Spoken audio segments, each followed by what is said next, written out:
Design your 2026 blueprint. Hey, stop living by accident.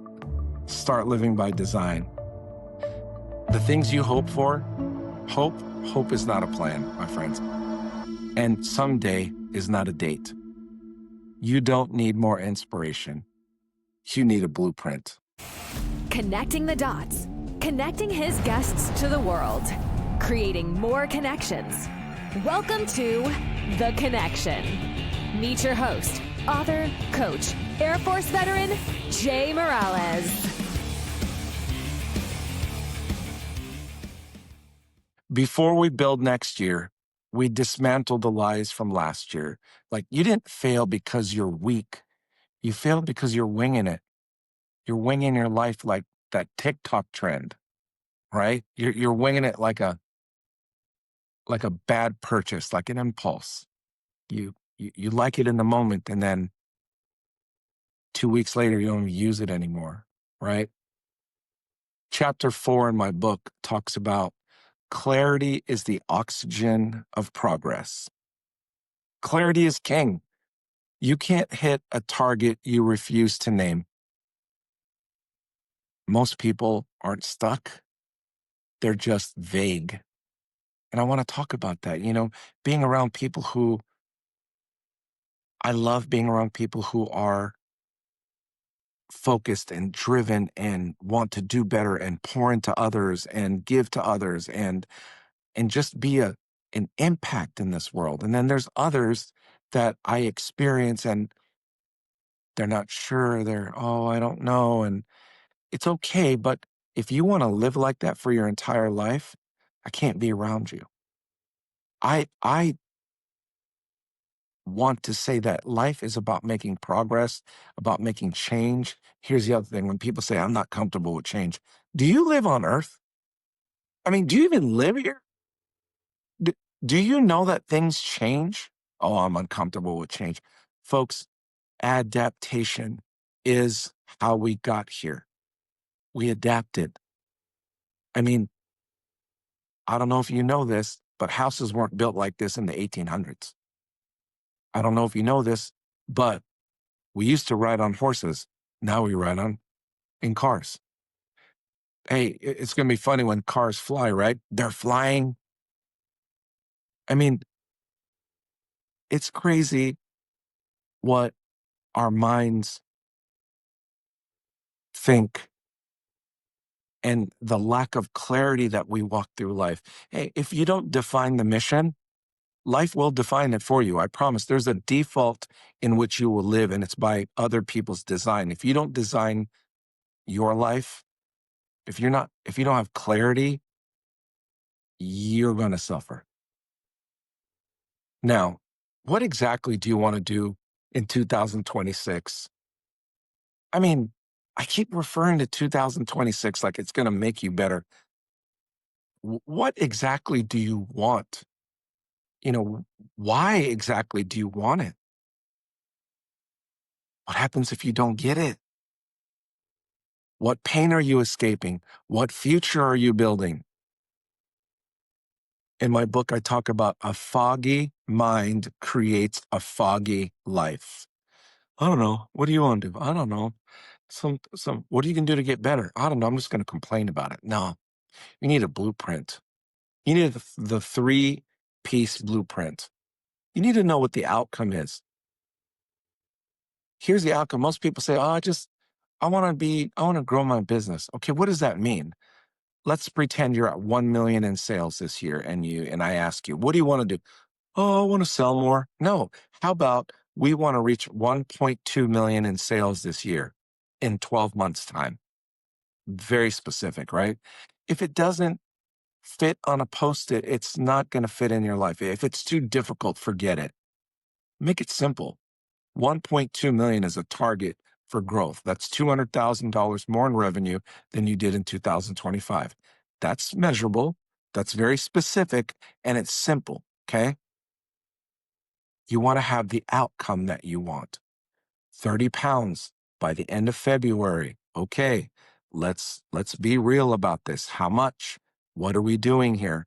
What is it that it means on a very week? Is it a pound a week? Is it a pound every 2 week? Whatever it is. Second part of the blueprint is the process. How will you get there? What are the daily things, the weekly things, the monthly things you have to do? How do you remove friction?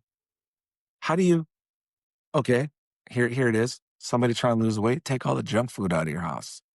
Somebody trying to make more phone calls and sales, schedule a time, create the environment for it. Tell everybody that's what you're doing, right? That's structure. Remove the friction. Tell everyone, don't bother me. This is what I do on Tuesdays, 9 o'clock to 11 o'clock. Please don't bother me. Your process is the quiet engine of your breakthrough. That's when when all your motivation fails, when your excitement goes away, you have a process to go through. It's an automated process almost. It's a tendency that you tend to perform on a natural, recurring basis because it's a tendency, just like you brush your teeth. Okay. I hope that's a natural tendency for you. But you have to be consistent at your process. If your process requires too much manual or it's too difficult, forget it. It's not going to happen. Okay. It's just not going to happen. How do you simplify your process so easily that it can happen over and over? And here's the other part: you can't have too many processes, you can have too many goals. For some of you, if you just improve two things in your life, just two things, man, you crush it. Just two things in your life. And number three is of three-piece blueprint is you need proof. What is the proof? What are the key performance indicators? KPIs is what they call them. Scorecards, right? Weekly accountability, scorecards, scales, sales revenue, income, units sold, steps, miles, time. How will you track that simple goal? What you measure moves. What you avoid decays. When you avoid something, it just goes away. It decays. It's like, nah, I know I said I wanted to lose weight, but man, I never started because I never had a system to start. I thought I'd just starve myself. Like, no, never works. Elimination before addition. Okay.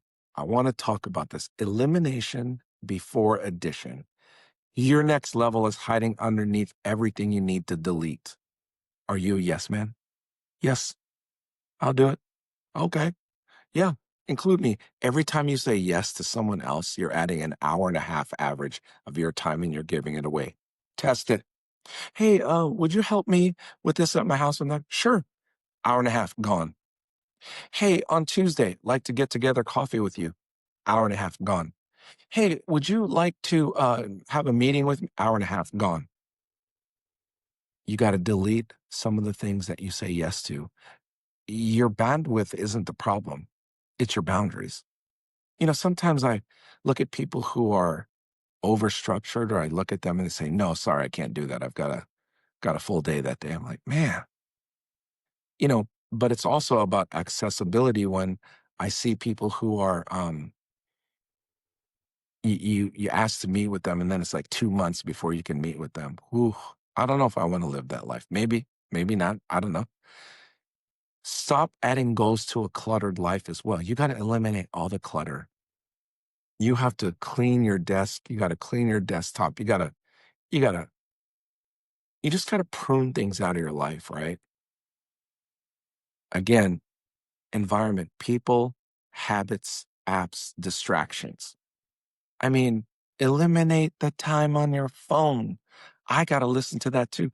On your phone, you have a setting. I guarantee that if you're just aware that if you spent 6 hours a day on average on your phone, last week, and you can just taper that down and be very mindful about it, it's going to be weird, but you can give yourself back an hour a day. That's 5 hours in a week. Call it seven almost. That's a whole day of work. I mean, the room you're in determines the standard you live in. Got to eliminate all that clutter. eliminate all the noise. Again, it's not bandwidth, it's your boundaries. And the next level is hiding underneath everything you need to delete. Maybe that's saying no. Okay. The fear factor. If it doesn't scare you a little, it won't grow you at all. Promise you. Like, okay, um, I'd like to be able to lose a pound in the next 2 months. Okay. I'm not going to grow, not going to get any better. Pretty simple. I can grow pound or gain a pound, drop a pound. I want to learn how to say hello, goodbye, and how are you in Spanish. Not hard to do. Okay. Um, Comfort is the slowest poison on earth. So when you're stretching for your goal and you're like, oh, I could do that. It's not a big deal. You're not going to chase after it. Pressure creates purpose. When was the last time your goal was like, oh man, this is scary? A friend of mine um, got into a bodybuilding competition and said, you know what? I'm out of shape. I'm just going to do it. And if I don't, I'm going to embarrass myself.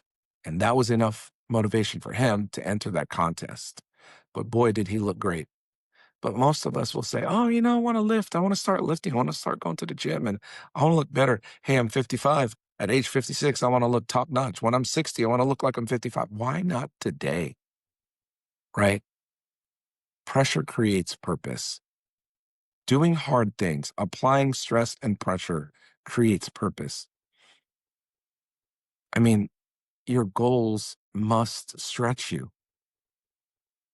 I just, your inner voice, if it's not, I don't know if you can do this or not. If you don't hear that inner voice, then that goal isn't big enough. But if you can hear that inner voice going, hey, man, you don't have to do that, Jay. You should just go to bed. Ooh, chapter 6, page 89, the inner voice. The inner voice. If you can hear that, chances are you're going down the right path. Okay. If you can hear it, address it, smash it, you're going down the right path. But if you give in to the inner voice, then yeah, not good. Now, you got to build your scoreboard.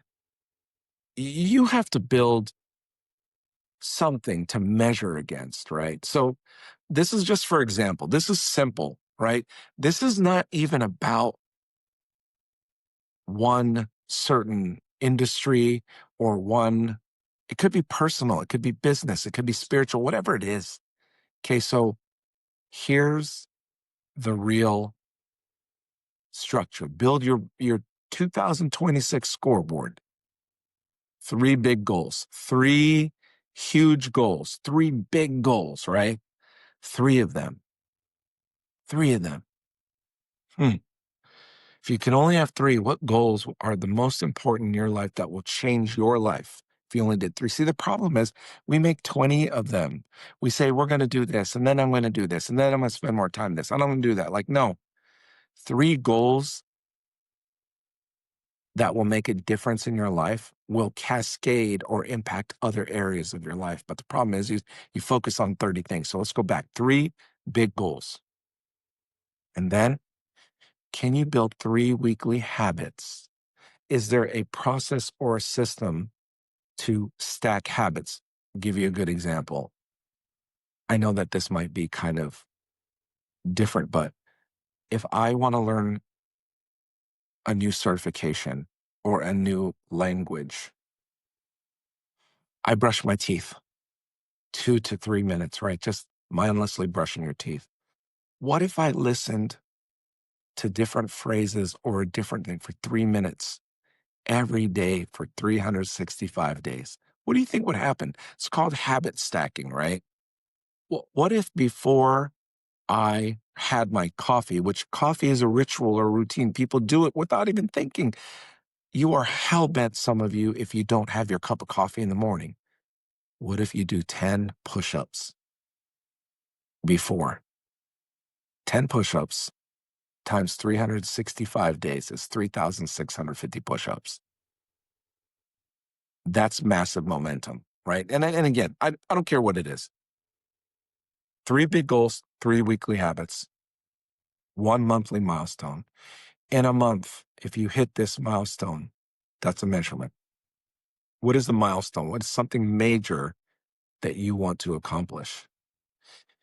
And then maybe one quarterly reward, right? So January, February, March, if I do this, this, and this of this, I'm going to reward myself with this. Make that reward visual. Don't just say you're going to reward yourself. Say, if this happens, I'm going to spend $1,500 on a brand new camera. If this happens, your life is leveled up so well. If I do this, okay, then I'm going to buy the new car. I was going to buy it anyway, but now I'm holding off and I'm sacrificing until I make a better version of myself. So think about that.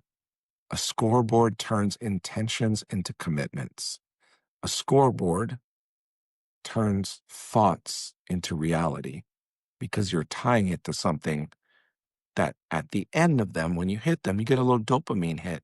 See, the problem is we say, oh, I want to lose 90 pounds. You don't know when, there's no real goal, and you lose, you know, half of it, and then you just forget about that because there's no time or measurement. It's just happenstance. Now, I'm not saying you can't do it, but I'm saying it'd be easier to do it if you have an outline or a goal. Stop rehearsing the old you, okay? Some of you are challenged with thoughts like, well, if I do this, who am I going to leave out? Who who am I going to leave behind, or what are they going to think if I do this? And my friends will think I'm crazy, or you know what? Who cares? The future is waiting for your permission, right? The future is waiting for your permission. Be your better self in the future. Give yourself the permission. Nobody else, just you, right? Decide it, want it really bad, build, execute, and the blueprint doesn't start in January. It starts today. What can I do right now and anchor this behavior right now while I'm reading this? Why must it start one Monday? Oh, because you have to have that extra bottle of wine. Oh, because you need that one more thing, because you're going to have a last hoorah. I'm just going to stuff down this pizza. Well, today I'm going to leave early. Hey, you know what? I'm just going to have an extra serving. Like we talk ourselves out because we're timing this and we're saying, all right, on Monday, January, half of the year, New Year's resolution. No. Decide, build, execute. The blueprint starts today. Okay? And then execution is turning plans into power. And we're going to talk about execution, turning things into power in part 3. But for now, I want to leave something here with you. I want to tell you, if you don't have 3 big goals, 3 weekly habits, 1 monthly milestone, 1 quarterly reward, then I think you got too much going on. That's my opinion. That's my professional opinion. I want to start investing in real estate properties. Okay. Well, what's the first goal? What do you have to do first? What's another goal you have to complete? Or third, what's the weekly habits? What's the monthly milestone? Now, start investing in real estate is vague. Can you say, I want to have 12 real estate properties within 1 year? You hear these 19-year-olds doing it. It's because someone's either mentored them, showed them the way, or they've researched the way. Okay. You've heard people with 100 rental properties. You've heard people do Ironman. You've heard people do 100-mile races. You've heard people lose 100 pounds. Like, it can be done. It can be done. And when we see these things, we often celebrate it. But those people have decided they're building on something. They're executing relentlessly, some of them. We see excellence sometimes and we're like, whoa, man, we're intimidated. Yeah, we're intimidated by it. We are comparing ourselves like, man, there's no way I could do that. No, man, you're eating all meat, carnivore. There's just no way. There's no way. The more I speak about this, the more I think about myself, what I have to lock down, the things that I have to work on, the things that I have to sit and go through and execute myself to be a better version of myself. And I talked about that. You don't need to change your entire life to change your entire life. Ooh, that's good or dumb. I don't know what that meant. You don't have to change everything to improve your life. You just need to start. Even a bad plan and massive execution will get you something. It's the great plans and no execution that gets anyone nowhere. People starting all the time. Oh, hey, I heard you were gonna, you know, start racing horses again. Ah, I don't know. I just didn't do that. Hey, I thought you were gonna run the marathon. Ah, timing was bad. Or hey, I thought you were gonna do this business. Ah, that's not for me. It's just not good. We get people who are infatuated with things to do and they're interested, not committed, as I talk about. Interest is great, right? Interest is a place to start. It gets you curious, it gets you into it, but commitment is a place that you need to live to move forward, to create better goals, better outcomes for yourself. And you know what? Again, it's it's not simple, but it's so obvious. The human spirit or the human race or the human effort or the human uh, uh, life is not perfect. And that's why there are some people who are better than others at things. There are some people who are fit for this role and people fit for that role because of their tendencies and their habits. And this doesn't revolve or evolve around money. It all revolves around impact and happiness. Because so many times I hear people say, well, I just don't know where to start. Well, you've got to have a plan. You've got to have a blueprint. And then we get these expensive things that we never use, right? I'm guilty. I've spent probably 30, 50, 100,000 into things I didn't use effectively. Some I bought and just never pulled out of the trunk of my car. It's crazy. But you don't need another program. You just need a blueprint. You need a scorecard. Stop rehearsing the old you is all I can say. Decide, build, execute, and the blueprint starts today. Let's go. Thanks for tuning in to The Connection. It's been a fantastic journey exploring stories, insights, and inspirations that bridge our lives. Remember, every connection has the power to transform. Please subscribe, rate, and review. Your feedback keeps us going. In this connected world, let's make meaningful connections that enrich lives. Now, signing off until next time. The Connection. Keep connecting and let's go.